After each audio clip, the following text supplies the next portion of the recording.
Good morning students. आज हम पढ़ेंगे चैप्टर 4 सिंपल इक्वेशन, जिसे हम सरल समीकरण कहते हैं। ठीक है, आई होप आपने चैप्टर 3 तक अपने नोटबुक में कर लिया होगा, नीट एंड क्लीन का। हम हमारा चैप्टर स्टार्ट करते हैं। Chapter 4 equation. इक्वेशन मतलब सिंपल नंबर है सर, और इक्वेशन के बारे में हम पढ़ेंगे। तो इक्वेशन होती क्या है? इक्वेशन वो होती है जिसमें दो एक्सप्रेशन के बीच में इक्वलिटी का साइन होता है। मतलब हमारे क्या होता है, समीकरण या फिर सत्ता का चिन्ह होता है, उसे हम समीकरण कहते हैं। और बात हम कहें कि दो समीकरण को मिला के या फिर एक समीकरण और एक कांस्टेंट को मिला के, तो हमारा एक्सप्रेशन क्या होती है? एक्सप्रेशन होती है और चर, जो हमारा एक तो चर वैल्यू होती है जिसमें ए से लेके जेड तक कोई सा भी आपके अल्फाबेट हो सकता है, वो चर संख्या है। और होती है आपके अचर संख्या, वो होती है 0 से लेके 9 तक। ठीक है, हमारे इसको बोलते हैं चर और चर संख्या, इसको वेरिएबल और ये हमारा है कांस्टेंट। ठीक है, वेरिएबल और कांस्टेंट है। इसको मिला के हमारे वेरिएबल और कांस्टेंट्स को मिला के, या फिर सिर्फ वेरिएबल भी हमारे एक्सप्रेशन, मतलब हमारे पास ये व्यंजक हो सकता है। जैसे मैं ये कहूं कि x + 5, ये एक क्या है?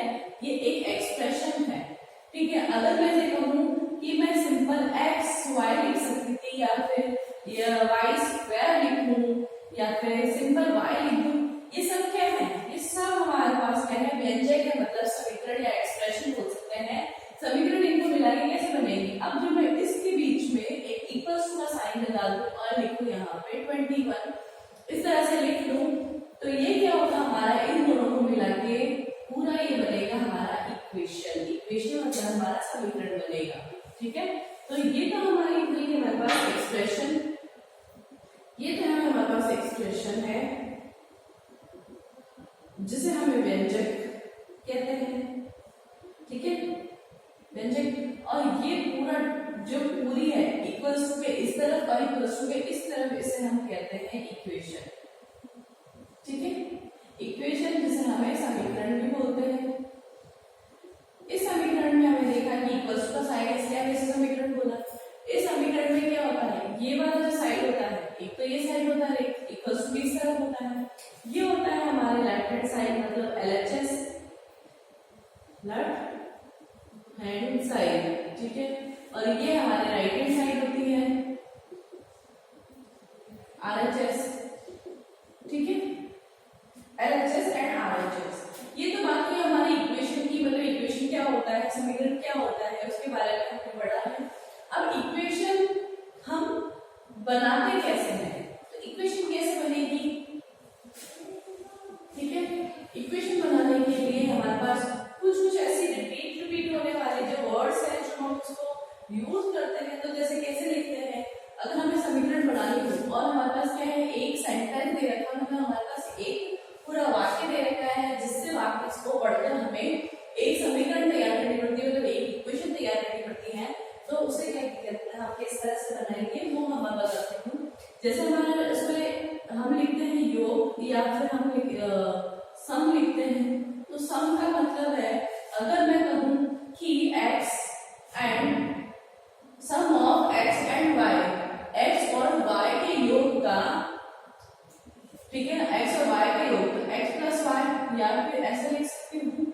तो हम मैं कह सकती हूँ x + y को लिख, अगर मैं इसको x + 5 को अगर मैं अपने वाक्य में या सेंटेंस में बोलना चाहूँ, तो ये बोल सकती हूँ सम ऑफ x + y इज, ठीक है, इज मतलब इक्वल्स टू का साइन इज हमारे पास है 21। जैसे कि मैंने फर्स्ट इक्वेशन आपको लिखाई थी, तो उसको कैसे बोल सकती थी? Sum of x and y, sum of x and y मतलब x और y के योगों का हमारा 21 योग करके हमारे पास क्या होके मिला है? 21 मिलेगा। तो sum of x and y is 21। तो हमारे पास ये क्या है? हमारे पास इक्वेशन। ठीक है, इसी तरह हम योग के साथ हमारे पास वो लिखते हैं डिफरेंस।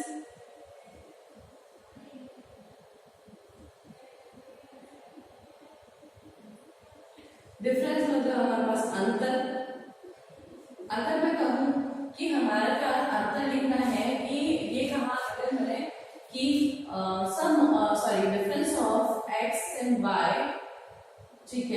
या फिर difference of x to y is 21, ऐसा लिख सकती हूँ। ठीक है, तो ये डिफरेंस लिखूंगी, मतलब अंतर x और y के अंदर कितना है, 21 का अंतर है, ऐसा लिख सकती हूँ। डिफरेंस के अलावा आप इसको ऐसा भी लिख सकते हैं, टेक अवे। हमारे पास हमारे एक्सरसाइज में एक वर्ड और आएगा, टेक अवे। टेक अवे मतलब है ले जाते हैं। अगर मैंने कहा कि x में से y को अगर निकाल दिया जाए या बाहर ले जाते हैं, x में से y निकाल देते हैं तो क्या आएगा, 21 आएगा। तो टेक अवे निकाल देना, या फिर हमने ले लिया x में से y हमने ले लिया तो कितना बचा, 21। तो मैं ऐसा लिख सकती हूँ। ठीक है, नेक्स्ट हमारी बात आती है प्रोडक्ट की। ठीक है, जैसे हमें गुणा होता है, जिसका गुणे वाला होता है, इसमें हम लिखते हैं 5 टाइम्स या फिर 6 टाइम्स, बट हमें लिखते हैं किस तरह से product of x and y, ऐसे लिख सकती हूँ, product of 3 and x equals to 21। मतलब हमारे पास क्या लिखा है उसका, x को 3 से गुणा करके क्या है, 21 आएगा। तो इसको मैं लिख सकती हूँ, तो मल्टीप्लाई क्या आएगा। और इसी प्रोडक्ट को मैं ऐसे भी कई बार आता है ट्वाइस या फिर डबल लिखा हुआ आता है। ट्वाइस या डबल इसका मतलब है किसी भी वेरिएबल का, मतलब ट्वाइस ऑफ x या फिर x डबल ऑफ x। ठीक है ना, x का डबल तो क्या लिखूंगी, ट्वाइस मतलब 2। तो क्या होता है, दुगना। ठीक है, तो ये क्या होता है, दुगना। अगर मैं कहूँ कि x का दुगना हमारा क्या हो जाएगा, 18 हो जाएगा, तो ऐसा लिख सकती हूँ। तो ये ट्वाइस हो सकता है, डबल लिखा जा सकता है। एक होता है हमारे पास थाइस या फिर ट्रिपल या फिर थ्राइस ऑफ x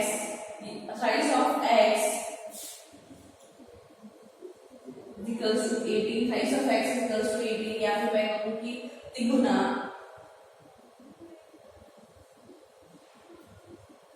हमारे पास तिगुना है, हमारे पास 3x ऑफ 18, तो तिगुना लिख सकती हूँ।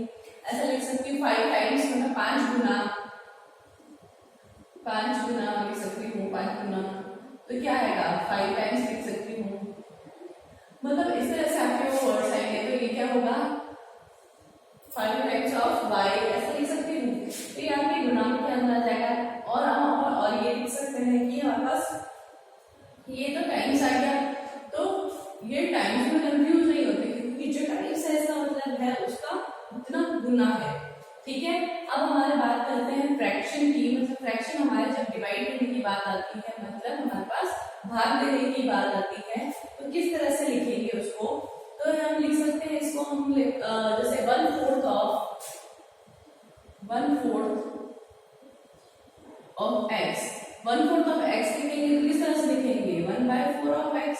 इसको क्या लिख सकती हूँ, x/4 लिख सकती हूँ, या फिर ऐसे लिख सकती हूँ, मतलब 1/4 x का 1/4।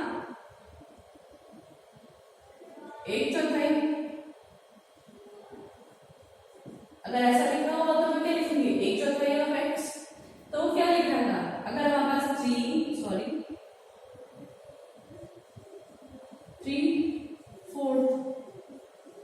तो क्या लिखेंगे हम, 3/4 ऑफ x। तो हमारे पास है 3/4 ऑफ x, इसको क्या लिख सकती हूँ, 3x/4। इस तरह से हमारे को क्या है, एक्सप्रेशन को किस तरह से हमें सेंटेंस दे रखा है, उसको वर्ड प्रॉब्लम को सॉल्व करते हुए एक इक्वेशन रेडी करनी है, इक्वेशन तैयार करनी है, उसे सॉल्व करना है। ये हमारे क्वेश्चंस के अंदर आएगा। ठीक है, और नेक्स्ट हमारे पास किस तरह से हमारे पास स्टेप्स आती है सेटिस्फाई करने के लिए जो स्टेप्स आती हैं, और हमारे पास जो क्वेश्चंस उससे रिलेटेड आएंगे, वो हम क्वेश्चन हमारे एक्सप्रेशन के अंदर, हमारे एक्सरसाइज के अंदर स्टार्ट करते हैं। ठीक है, तो हमारा एक्सप्रेशन जो स्टार्ट किया है, एक्सरसाइज हम हमारे स्टार्ट की है 4.1, एक्सरसाइज 4.1, क्वेश्चन नंबर फर्स्ट। इसके अंदर बहुत सारे पार्ट्स हैं, तो बहुत सारे पार्ट में से मैं आपको हर एक पार्ट का कुछ उस तरह का बताती हूँ, और आपको फिर बाकी बचे हुए इक्वेशन सॉल्व करनी है। ठीक है, इसमें बताया है कि एक इक्वेशन दे रखी है, एक इक्वेशन है हमारे पास x + 3 = 0। क्या x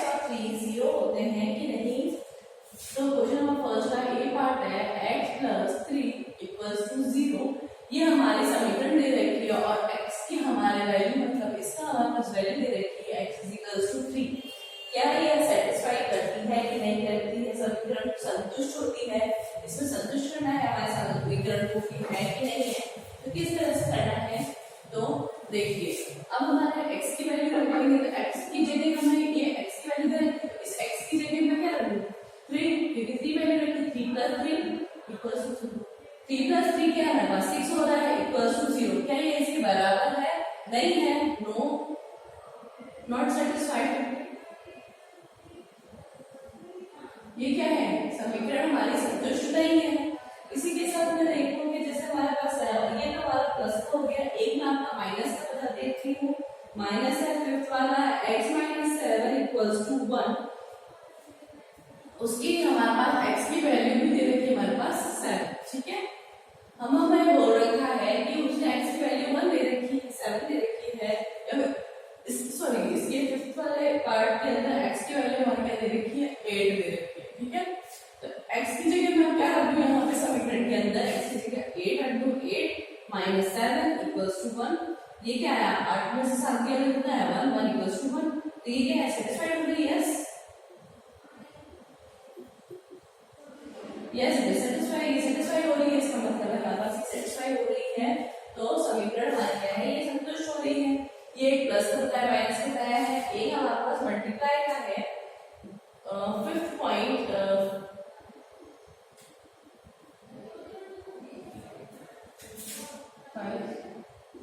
8 वाला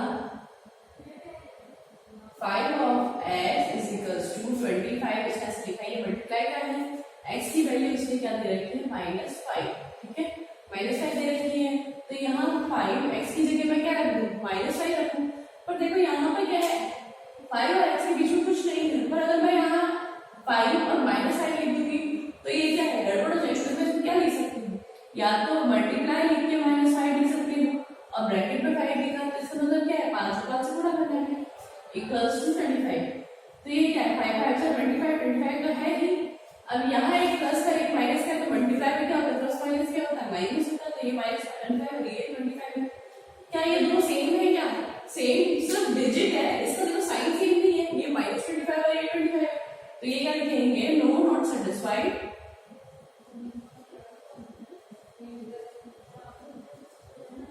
ठीक है, सेटिस्फाइड नहीं है।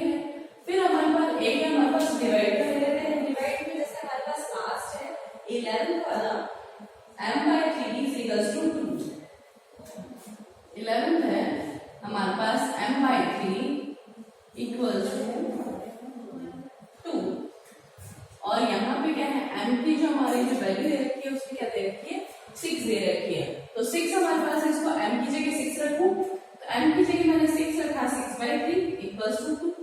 तो 6 को मैंने 6 को काटा तो क्या आएगा 3 1 सा 3, 3 2 सा 6, तो ये क्या है 2 इक्वल्स टू 2, ठीक है, एक सेम है आपके एक जैसा है, तो यस सेटिस्फाइड। ये क्या है आपके इक्वेशन सेटिस्फाइड हो गई। या तो क्वेश्चन नंबर फर्स्ट की मैंने 4 पार्ट बताए हैं, बाकी जो भी आपके बच गए हैं आपके क्वेश्चन इसके अंदर वो आपको खुद सॉल्व करने हैं और टेबल में एज इट इज वैसे शो करना है। टेबल में बनाना जिस तरह से मैंने लिखा है ना उस तरह से आपको लिखना है, उसमें आपके नोटबुक बुक के अंदर टेबल बना रखी है, पर टेबल नहीं, इस तरह से सॉल्व करके आपको बताना है, ठीक है। अब बात करते हैं हम इसी का question number second. Question number second के अंदर है check whether the value given in the bracket is the solution to a given equation। उसने कहा है कि ब्रैकेट में जो भी आपकी इक्वेशन दे रखी है, ये दे रखी है n + 5 = 90 और n = 1। जैसा हमने फर्स्ट सॉल्व किया था वैसा ही सॉल्व करना है। उसने कहा है कि ब्रैकेट में जो वैल्यू दे रखी है वो वैल्यू इस इक्वेशन को सेटिस्फाई करती है कि नहीं करती है। ये ब्रैकेट में दिया हुआ मान हमारे इस समीकरण को संतुष्ट करता है कि नहीं करता, ये हमें इस दूसरे क्वेश्चन में देखना है, ठीक है। तो हम n की वैल्यू को यहाँ रख दो, तो ये n की वैल्यू क्या है 1 + 5 = 19। तो ये कितना हुआ 6, 5 + 1 6, ये 19। तो ये क्या सेटिस्फाइड हो रही है कि नहीं हो रही है, नो नॉट सेटिस्फाइड। ये हमारा question number question number second का फर्स्ट पार्ट। इसी तरह से आपको बाकी सारे पार्ट भी खुद ही सॉल्व करने हैं। एक हमारा प्रॉब्लम है हमारे पास f वाली के अंदर क्या होता है 4 of p - 3 = 13। तो p की वैल्यू हमारे पास क्या दे रखी है, हमारे पास 0 दे रखी है, ठीक है।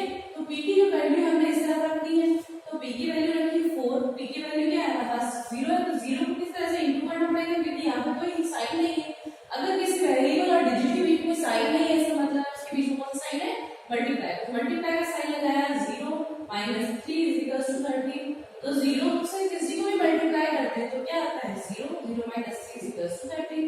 तो ये माइनस 3 आया और ये 13 है। क्या ये दो सेटिस्फाई करती है? ये माइनस 3 माइनस 13 आपके क्या एक जैसा है, सेम है क्या? नो, नॉट सेटिस्फाइड, मतलब ये समीकरण को संतुष्ट नहीं कर रही है। ठीक है, हमारे क्वेश्चन नंबर सेकंड हो गया। अब हमारे पास है क्वेश्चन नंबर थर्ड। ठीक है, क्वेश्चन नंबर थर्ड हमें कहा है कि हिट एंड ट्रायल मेथड है हमारे पास। हिट एंड ट्रायल मतलब क्या होता है कि आपको इसके अंदर आपको किसी की वैल्यू नहीं दे रखी है, वेरिएबल की वैल्यू नहीं दे रखी है, पर आपको उसको वैल्यू को ढूंढना है कि वो कौन सी चीज से सॉल्व हो जाएगा। एक से दो क्वेश्चन है, एक में करके बताती हूँ, नेक्स्ट आपको करना है। ठीक है, अब मुझे तो पता नहीं कि पी की वैल्यू क्या है। इसको हिट एंड ट्रायल कहते हैं इंग्लिश में, और हिंदी में हमारा है प्रयत्न और भूल विधि। ठीक है, प्रयत्न और भूल विधि, मतलब पहले प्रयत्न करो, अगर गलत भी जाती है तो दोबारा दूसरा प्रयत्न करो। अब मैं देखती हूँ कि हमारे पास क्या है, पी की वैल्यू में फाइंड करनी है, कुछ नहीं देखना। अब मैं ये देखती हूँ कि मैं पहले क्या है पी की वैल्यू क्या मैं रखती हूँ कि हमारे पास पी की वैल्यू क्या है, पी की वैल्यू को मैं 1 रख के देखती हूँ पहले तो। ठीक है, तो क्या आएगा 5 into 1 plus 2 is equals to 17। ये क्या आया 5 plus 2 is equals to 17। ये कितना आया 7 is equals to 17। तो ये क्या है, ये इक्वल नहीं है।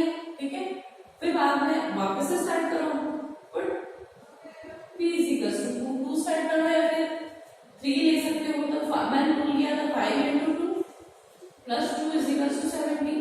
ठीक है, ये कितना आया हमारे पास 5 to 10, 10 plus 2 is equals to 17। तो ये कितना आया हमारे पास 17 है क्या? नहीं है, हटा दो। फिर हमारे पास वापस से दूसरा करो, दूसरा स्टार्ट करो। अब मैं क्या करूँ, पी की वैल्यू वापस बढ़ा दूँ। पी की वैल्यू बढ़ा के मैं क्या लिखूँ, पी की वैल्यू मैं 3 रख के देखती हूँ कि 3 से आता है कि नहीं आता। तो हमारे समीकरण p plus 2 is equals to 17 है। तो 5 into 3 plus 2 is equals to 17। ये क्या आया 15 plus 2 is equals to 17। ये 17 is equals to 17। तो क्या ये क्या है हमारे पास, ये आ गई, तो ये सेटिस्फाई करती है। तो हमारे पास पी की वैल्यू क्या आती है, पी की हमारी जो वैल्यू है वो 3 आएगी। ठीक है, पी की वैल्यू 3 आएगी। तो मैंने ये क्या किया, पहले तो हमारे हिट एंड ट्रायल, हिट मतलब पहले तो प्रयत्न नहीं करा मैंने, पहले तो कोशिश करी कि 1 से आ जाए, फिर दूसरी कोशिश करी कि 3 से आ जाए, फिर तीसरी कोशिश करी। ठीक है, जब मैंने तीसरी कोशिश करी इससे मेरा आपका उत्तर आ गया। ये हमारे क्या हिट एंड ट्रायल मेथड है, जिसे हमें प्रयत्न और भूल देखते हैं। प्रयत्न करा, गलती हो गई, दोबारा से दूसरा प्रयत्न किया, गलती हो गई, दोबारा करा, तो हमारे पास ये सही आंसर आ गया। ठीक है, इस तरह से आपको क्वेश्चन नंबर 3 करना है। ठीक है, अब हमारी बात करते हैं क्वेश्चन नंबर 4 की। क्वेश्चन नंबर 4 इसके अंदर क्या है, एक वर्ड प्रॉब्लम है, मतलब हमारे पास क्या है, एक वाक्य दिया हुआ है। ठीक है, और समीकरण बनाने के लिए किस तरह से बनाया जाएगा, तो हम ये देख लेते हैं कि किस तरह से समीकरण बनानी है। इसमें हमें सिर्फ आपको समीकरण ही बनानी है, सॉल्व नहीं करना है। ठीक है, तो हम इसके फर्स्ट पार्ट में देखिए, जिसमें लिखा हुआ है the sum of number x and 4 is 9। इसमें लिखा हुआ है संख्या x और 4 का योग 9 है। तो उसने इतना बताया तो क्या है x और उसमें सम लिखा है, तो सम क्या है पास x और 9 का सम, जो हमें वैल्यू क्या देती है, हमारे पास क्या है 9 is 9 लिखा हुआ है, सॉरी x plus 4। ठीक है, हमारे पास समीकरण में लिखा हुआ है x और 4 का योग करके हमारे को क्या मिलता है, 9 मिलता है। ठीक है, इसी तरह से एक और पार्ट पढ़ लेते हैं। हमारे पास सब्ट्रैक्शन का पार्ट है, सेकंड वाला बी पार्ट, ये फर्स्ट पार्ट है और ये इसका सेकंड पार्ट है। ठीक है, सेकंड पार्ट में लिखा है to subtract from y is 8। इसे लिखा हुआ है y में से 2 घटाने पर 8 प्राप्त होते हैं। तो क्या है, y में से क्या घटाएंगे हम, y 2। तो क्योंकि क्या है हमारे पास सब्ट्रैक्ट करना, किसी से करना, y में से करना, और हमें वो क्या मिलेगा 8। तो y में से माइनस 2 सब्ट्रैक्ट करा तो हमारे पास क्या आ गया 8 आ गया। इसी तरह हम देखो थर्ड वाला क्वेश्चन देखिए। थर्ड वाले क्वेश्चन में क्या लिखा हुआ है हमारे पास 10 टाइम्स ऑफ a इज 70, मतलब a का 10 गुना 70 है, तो क्या आएगा a का 10 गुना कर दिया, ठीक है, a लिखा उसका 10 गुना कर दिया और क्या है हमारे पास 70 आ गया, तो ये हमारी इक्वेशन बनती है। फोर्थ वाला पार्ट देखिए, the number b divide by 5 gives 6। हमारे पास क्या है, एक नंबर जिसको डिवाइड करेंगे 5 से, इसमें लिखा है संख्या b को 5 से भाग देने पर 6 आता है, तो क्या है संख्या b को 5 से भाग देना है b को, ठीक है, तो हमारे पास क्या मिल रहा है 6 मिल रहा है, ठीक है, ये हमारी समीकरण हो गई और एक्सप्रेशन है। अब देखो फिफ्थ पार्ट हमारे पास क्या है, इसके अंदर 3/4 ऑफ t इज 50, मतलब 3/4 t का 3/4, ठीक है, 3/4 t का हमारे पास क्या मिलता है 15 है, हमारे पास 3/4 t का हमारे पास क्या है 15 है। फिर हमारे पास 6 पार्ट लिखिए, 6 पार्ट लिखा है 7 times of m plus 7 gives you 77, क्या है ये 7 गुना m का 7 गुना में योग करिए 7 का, तो हमें क्या मिलेगा 77 मिल रहा है, ठीक है, इस तरह से वो बोल रहा है। इसके बाद आपका 7, 8 और 9, 7 में लिखा हुआ है 1/4 ऑफ नंबर -4 gives you 4, आपको वैसे ऐसे अब मैंने बताया था टेक अवे के बारे में, ले जाने के बारे में। देखिए if you take away 6 from 6 times of y you get 16। अगर आप यदि आप 6 गुना y के 6 गुना में से 6 घटाएंगे तो आपको क्या है 60 प्राप्त होगा। तो क्या है हमारे पास, अगर हमारे पास y के 6 गुना में से मतलब 6 गुना में से y के तो 6 हटाएंगे तो आपको कितना मिलेगा 60 मिलेगा। तो ये आपकी इक्वेशन बनी है, टेक अवे लिखा ना, if you take away 6 from 6 times of y gives you 60, इस तरह से लिखा हुआ है। अब नेक्स्ट हमारे पास लिखा हुआ है if you add 3 to 1/3 of z, 1/3 of z के अंदर z का 1 तिहाई, ठीक है, z का 1 तिहाई के अंदर आप 3 प्लस करेंगे तो आपको क्या मिलेगा 30।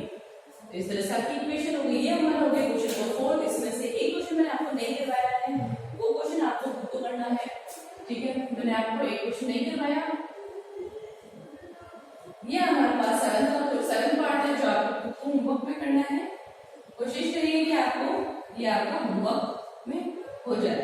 अब बात करते हैं हम हमारा क्वेश्चन नंबर 5 जिसमें लिखा हुआ है right the following equation in statement form. अब हमारे पास क्या है, हमारी इक्वेशन लिखी हुई है और उसको क्या स्टेटमेंट बनाना है, मतलब वाक्य बनाना है। तो मैं आपको वाक्य बताती हूँ कि किस तरह से बनेगा। एक तो मैं बताती हूँ क्योंकि हमने अभी बोर्ड क्वेश्चन इसी तरह से सॉल्व किया है, वाक्य को इक्वेशन में बनाया है, मतलब समीकरण, वाक्य को एक समीकरण बनाइए। अब समीकरण दी हुई है उसमें हमें वाक्य बनाना है, ठीक है। तो हमारे पास क्या है, फिफ्थ वाला जो पॉइंट है right the following equation in statement form. हमारे पास क्या है, निम्नलिखित समीकरणों को सामान्य पदनों के रूप में लिखिए। तब हमारे पास फर्स्ट हमारी इक्वेशन ले रखी है p + 4 = 15। तो मैं क्या लिख सकती हूँ, सम ऑफ, इसको ऐसे लिख सकते हैं, सम of p and 4 gives you 15। p and 4 का सम हमारे पास 15 है, ठीक है। हमारे पास इस तरह से लिख सकती हूँ, मतलब क्या है, संख्याओं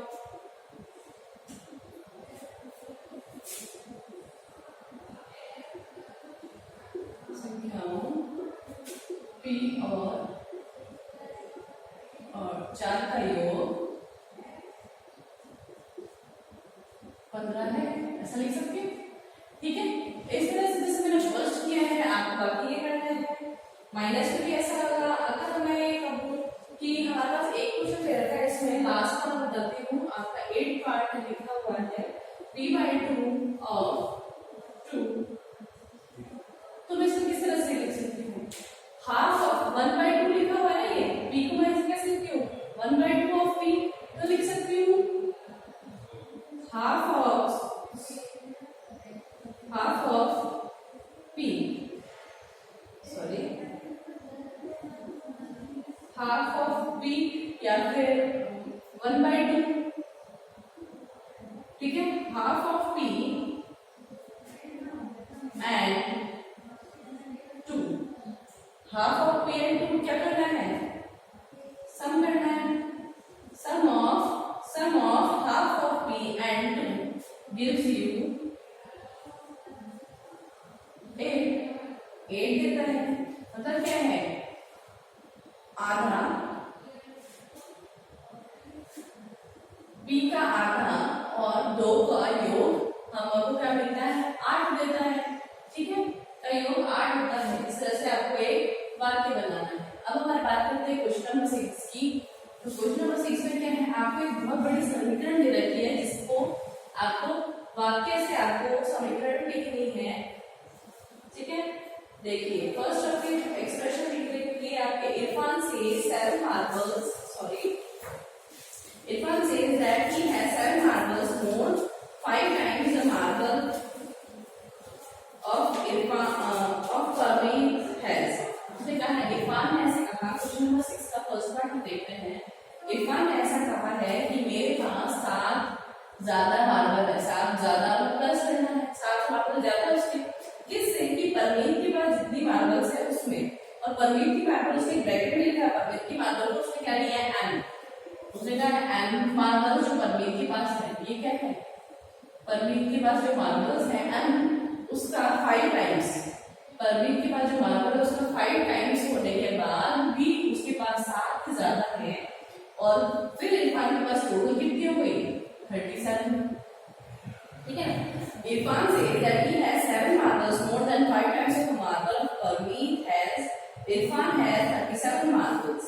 इसने कहा है, इरफान कहता है कि उसके पास परमीत के पास जितने कंचे हैं उसके 5 गुना, परमीत के पास कंचे 5 मतलब एम का 5 गुना करके, ठीक है, से अधिक है, 7 अधिक है, 7 अधिक है, और इरफान के पास टोटल कितनी है, 37। तो ये हमारी इक्वेशन फर्स्ट बनी। इसके साथ हम नेक्स्ट इक्वेशन बनाती हूँ आपको, बी वाली पार्ट, सॉरी सेकंड पार्ट है हमारे पास, इसमें फर्स्ट पार्ट है, सेकंड पार्ट हमारे पास, लक्ष्मी के पिता की आयु 49 वर्ष है, मतलब 39 वर्ष है, उनकी आयु लड़की की आयु के तिगुना से 4 वर्ष अधिक है। लक्ष्मी की आयु को y वर्ष मान लीजिए। अब लक्ष्मी की एज क्या है हमारे पास, y है, लक्ष्मी की एज उसमें क्या ले रखी है, y ले रखी है, ठीक है। Lakshmi father is 49 years old, पूरे लक्ष्मी के फादर की एज कितनी है हमारे पास, हमें पता है टोटल एज उनकी कितनी है, 49, ठीक है, टोटल एज उनकी कितनी है हमारे पास, 49। लक्ष्मी's father is 49 years, he has 4 years older than 3 times। अब उसने कहा है 3 टाइम्स ऑफ लक्ष्मी एज, तो लक्ष्मी की जो एज है वाई, तो लक्ष्मी की एज का 3 टाइम्स मतलब 3 गुना से भी ज्यादा है। कितना ज्यादा है उनका, 4 साल ओल्डर, मतलब 4 इयर्स और ज्यादा है, इसको लिखेंगे 3 + 4 = 49, ठीक है। इसी तरह से आगे फर्स्ट सेकंड इक्वेशन सॉल्व करवा दी, थर्ड इक्वेशन सॉल्व करिए। The teacher tells the class the highest marks obtained by a student in her class is twice the lowest marks plus 7। जो सबसे लोवेस्ट है, मतलब जो सबसे कम है उसका दुगना, जो सबसे कम है उसका दुगना, उससे भी 7 ज्यादा है, मतलब 7 उसमें और प्लस प्लस लिखा हुआ है, उसमें योग करना है, प्लस करना है, फिर भी उसकी है, और हाईएस्ट मार्क उसमें टोटल कितने दे रखा है, मतलब पूरा योग कितना दे रखा है, 87 उसने योग दे रखा है, ठीक है। तो हमारे पास इसका टोटल तो हो गया 87, इसका मतलब जो सबसे कम था उसका दुगना, उससे भी 7 को और प्लस किया। अब हमारे पास फोर्थ पार्ट की समीकरण कैसे बनेगी, in an isosceles triangle the vertex angle of 2 sides either the base angle, ठीक है, उसका बेस जो एंगल है उससे ट्वाइस है, एंगल भी इन डिग्री से है। Remember that the sum of angle of a triangle, ठीक है, इसने कहा है एक समांतर त्रिभुज, आपका जो समांतर त्रिभुज होता है जिसमें 2 साइड सेम होती है, ये 2 साइड आपके सेम है, उसके बारे में बात कर रहे हैं, ठीक है। उसके बेस एंगल तो ट्वाइस है, तो हमारे पास x और x है, तो हमारे पास कितनी आती है, हमारे पास मतलब वो अगर मैं इसको a मानती हूँ, ये b है, ये दोनों क्या है, सेम सेम है। तो अगर हम जब समीकरण करते हैं ट्राइंगल का सम कितना होता है, 180 होता है। तो हमारे पास होती है a plus b plus a, तीनों साइड का सम, सॉरी तीनों एंगल का सम, ठीक है, क्योंकि ये साइड इसके बराबर है, तो ये वाला एंगल इसके बराबर होगा, ठीक है, ये वाला एंगल इसके बराबर होगा। तो ये दोनों एंगल है और ये एंगल हमारे पास डिफरेंट होगा, मतलब अलग होगा, ठीक है। और बस ये दो एंगल आ गए थे, हमारे पास क्या है, 180 डिग्री, ठीक है। ऐसा हमारे पास वो होता है, इसलिए क्या है, जो हमारा बेस जो एंगल है वो उसका ट्वाइस है। तो यहाँ पे क्या है, a, ठीक है, एंगल a प्लस ये जो एंगल है, इससे कहा है कि हमारा दूसरे जो एंगल है वर्टेक्स एंगल, उसके हमारे पास उसके ट्वाइस है, तो इसको 2 ऑफ a मान सकते हैं, ठीक है। तो ये हमारे पास क्या है, a इक्वल्स टू 180 डिग्री। तो a plus 2a plus a कितना, 1 2 3 और ये क्या हुआ 4, तो ये 4 ऑफ a लिख सकते हैं, 4 of a equals to 180 degree. तो ये हमारा क्या हुआ, हमारे पास एक इक्वेशन बन गई। हमारे पास ये याद रखना है कि हमारे जितने भी तीनों कोणों का योग है वो 180 डिग्री होता है। तो ये कोण बता दिए कि ये साइड इसके साइड के सेम है, क्योंकि आइसोसेलेस ट्रायंगल दे रखा है समानांतर आपका त्रिभुज है, जिसके अंदर ये वाला एंगल इसके बराबर होगा और ये एंगल के ट्वाइस है ये वाला